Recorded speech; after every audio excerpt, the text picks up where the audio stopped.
Greetings all, and welcome to my channel. My name is Raine, and in today's video, I will be creating original character designs based off of this year's Drawtober prompt list. I really speedrun this prompt list, so I ended up completing it in about 2 to 3 weeks altogether.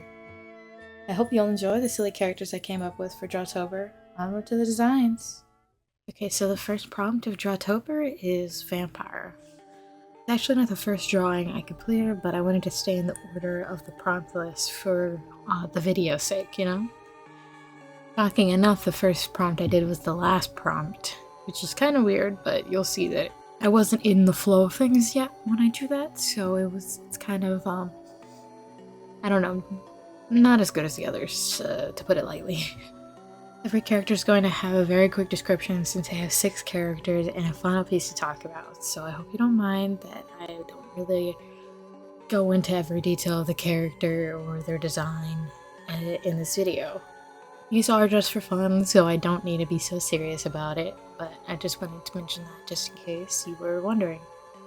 Anyway, for the vampire, I wanted to make him as beautiful and elegant as possible. And I wanted him to be almost pastel, but still striking. So I was looking for inspiration for his design, and I actually found these like blood gloves and like veils that were super beautiful. So I used those as the basis for his design in the end. He's a very proper but demanding person, even in his little friend group I'm creating. He demands respect despite being their equals, but we all know that he's just as strong and powerful as the others, so they don't necessarily need to respect him higher than anybody else in the friend group.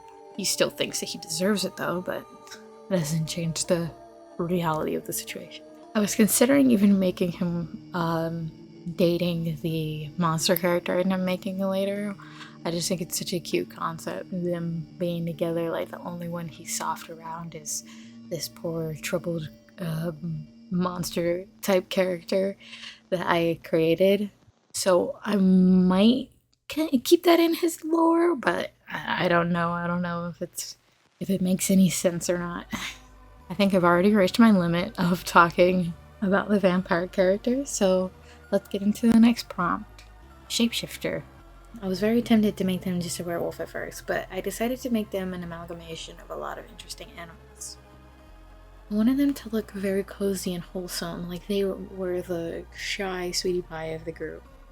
And they are the exact opposite of our vampire guy, and I did that on purpose because I wanted all of the characters to contrast each other and to be completely different. Kind of like a situation where you wonder how these people are friends with each other. That would be fitting for a silly Monster Mash prompt list for Halloween. Before I move on to the witch, I wanted to mention that the animals featured here are the buffalo, wolf, hummingbird, bear, panther, and antelope. Just a very all over the place design, but interesting nonetheless. And I honestly chose those animals because they are almost, like, how do I say it, the most powerful or close to most powerful forms of each of those body parts, you know? Like hummingbird. Whenever I think of a fast bird, I think of a hummingbird, so that's why they have hummingbird wings, and the bear claw because those are really powerful claws, really strong. Bullhorn's the same concept, really strong. Panther tail, I just did that because I felt like that one's not really that powerful. I just chose a strong animal. Just because I was going to give them a tail, so I might as well just choose a strong animal for the design, you know? But yeah, you get the gist of what I'm talking about. I just chose like kind of powerful forms of body parts for them to choose so that they are at like almost maximum power. That's such a weird word to choose, but especially because they're like a shy little cutie pie, but I do think that they really want to be helpful to people when they can, so they try their best to be at their best all the time, no matter what they feel. They just want to be supportive in any situation, so they've chosen the highest power, highest like agility, highest strength kind of animal parts for their transformation, just so they can be that at default. But they can turn into all of these animals if they want to, and any animal ever, but they're mostly in this form just because of the reasons I listed before. Well, on to the witch. I wanted the witch to have a refined, wise beauty to her. In actuality, she's very mischievous, likes to gossip with her besties, a vampire, and she loves to make jokes. I love the thought of her looking like she's ready to go to a business meeting 24/7, but once she starts talking, she literally never sounds serious or says anything serious whatsoever. I ended up giving her a cute little kitty buddy to commemorate my precious beast that passed over a month ago. The cat's pattern isn't like how my cat's pattern was, but he was a tuxedo cat, so that still stands, and I just wanted to do it. It's like a cute little added detail to kind of ode to Beast, you know. And as you can see, I kind of based her off of like 50s businesswoman styles. I just really wanted her to look like not old, but like her clothes were old, you know. She's definitely middle-aged looking, but I wanted her clothes to have that vintage look. Like, I really love that like sleek style of a 50s businesswoman. Very beautiful.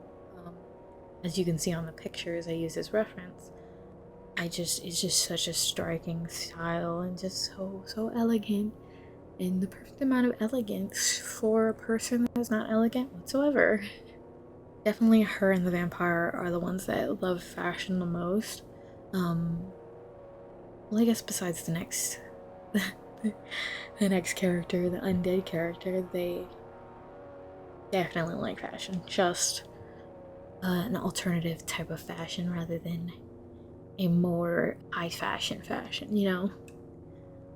Well, speaking of that next design, we should probably get into that one right now. Onto the undead design. So the story behind the undead characters' look was that they used to be two high schoolers that got killed during one of their outings together. Definitely not another reference to the book Frankenstein, but a Frankenstein-like scientist found them butchered and chopped up and decided to sew them back together. Now they are forever stuck with each other, which drives them crazy sometimes, but they've grown to be used to their clashing thoughts. I like to imagine that the girl was a cheerleader and the boy was a punk, bad boy type.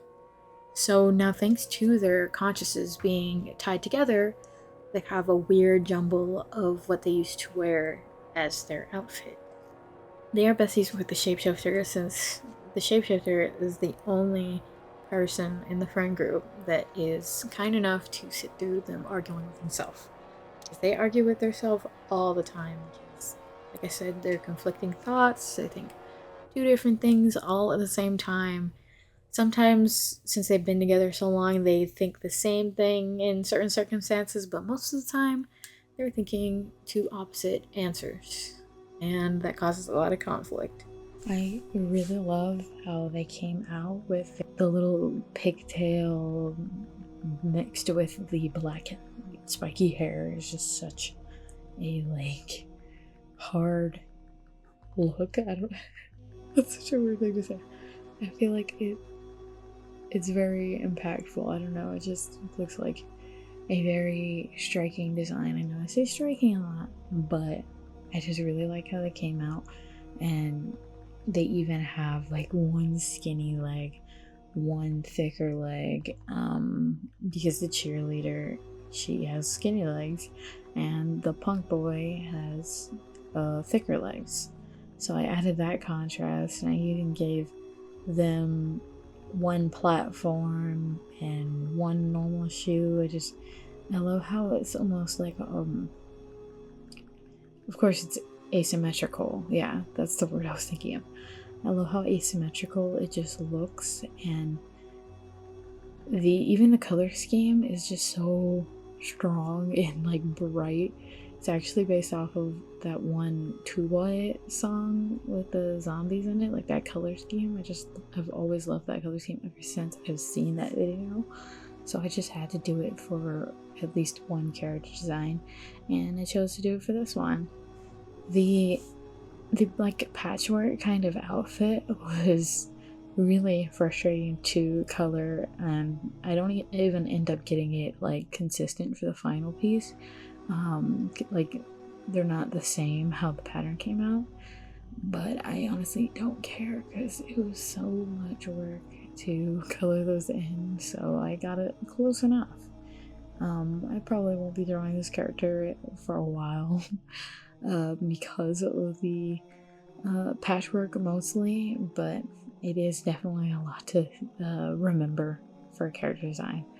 So on that part, I feel like I did too much, but I just love how they came out. That I really don't care that I did too much. I just think that even the pitch black hair, it just looks so cool, and I love it. It's just, I just love this character design, if you couldn't tell. Well, anyway, enough gushing about this character design. Yes, I do love them a lot, but you don't need to hear it anymore. Let's get into the ghosty design. She's the most simple of the designs, but my goal for her was a girl who was cute, innocent, and her life was cut short right before she was going to fulfill her life's goal. She's a ballerina that was finally going to perform on a big production, but during rehearsal, a sandbag hit her and ended her life. I feel cruel giving her this backstory, but how else was I going to make a bubbly, cute ghost ballerina without giving her a tragic death? Anyway, she was just in her simple rehearsal outfit when she passed, so there isn't much going on in the detail department. So there really isn't a lot for me to say. I kind of just gave her a really flowy look, cute little wings to show that she is in fact dead. I just added them as a little angel reference to add to her innocence, but I didn't want to give her a halo or anything like that because I felt like that would have been a little bit extra, so I just gave her the wings to be cute. And I like how she almost looks like a clown anyway, so the simplistic look helps that kind of show through, Anyway, let's go into the monster design. The general idea that I did for the monster was that he had lived his life in pain and agony, as you can see by his scars. He was born with horns that constantly would stab and scrape him. He was also held captive as a display at a circus, a horrible circus that ended up getting taken down by the vampire character, or the horrible practices they were doing at the circus. If I stick to the concept of him being with the vampire that I mentioned before, that I would say that he saved him and nursed him back to health after taking down the circus. The vampire is normally a stubborn, rude person when talking to others, but with the monster, he softens and treats him like he's the best thing that has ever happened to him. I think it's a very cute concept, which is why I wanted to do it, but like I said, I don't know if I would make it canon to the lore or anything. I just think it's a cute little added detail if they ended up being fully fleshed out characters in a story, I even drew a little uncovered look of him in this speed paint, and that those braids were actually done by the vampire, so even if they aren't together, the vampire definitely braided his hair for him, which I think is especially a cute concept. Despite being such a stuck-up person, the vampire just really wants to help out in the end, he pretends to be rude, but deep down he's actually a sweetheart. And if I'm going to be entirely honest, like I said, this was the first design I did. I drew this right after Beast had left me, so I kind of let my anger and pain out on him when I designed him. So sorry about that. At least he has a good ending. So I'm gonna get into the final piece now that I'm done talking about the monster. So now we're finally into the final piece that shows all the characters together. I did this because I actually wanted them to be in a Monster Mash party for at least one drawing to tie them together. And it shows a little bit of their personalities interacting to round the characters out. Like, for example, the witch is levitating the undead character's head, the shapeshifter is trying to catch the head, and the vampire is getting bumped into, making a disgusted face. The monster is just sobbing in the corner because he just wants the loud noises and commotion to be over. And the ghost girl is just sitting there shocked and utterly confused at what she could even do about this. But she ends up not doing anything about it because she just has no clue what to do. In the piece, you can really see how much they contrast each other. And I really like that because it showcases that you can be completely different from others but still get along with them despite your differences. I think it's a really sweet way to close out this month and this challenge on a positive note. I hope this final speed paint doesn't look too sped up, because I believe I sped it up to almost 3000%, so I'm sorry if it's disorienting to watch or hard to digest. It was very much a long and tedious drawing to work on because of the different character details and colors and just overall trying to make it cohesive in the end, especially with the different colors. Oh my gosh. I hope the party ended up looking somewhat cohesive because I think that the lighting really helped out in the end. But that's the final speed paint. Let's get into the reveals.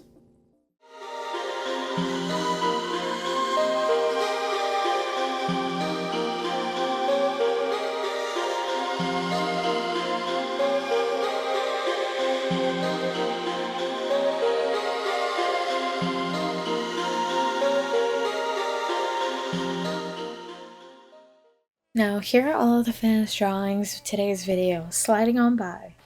I hope you enjoyed this jam-packed Halloween video, and if you did, like, comment, and subscribe. Stick around and you'll be able to see many more of my designs. Until next time, farewell. Hi, it's Chi here. I hope you liked my Halloween video and all the character designs that came with it. I really wanted to get this video out for Halloween, and maybe a little rushed, but don't mind that, you know, it doesn't matter. Anyway, I hope you liked the designs again, and you have a great day. Bye bye!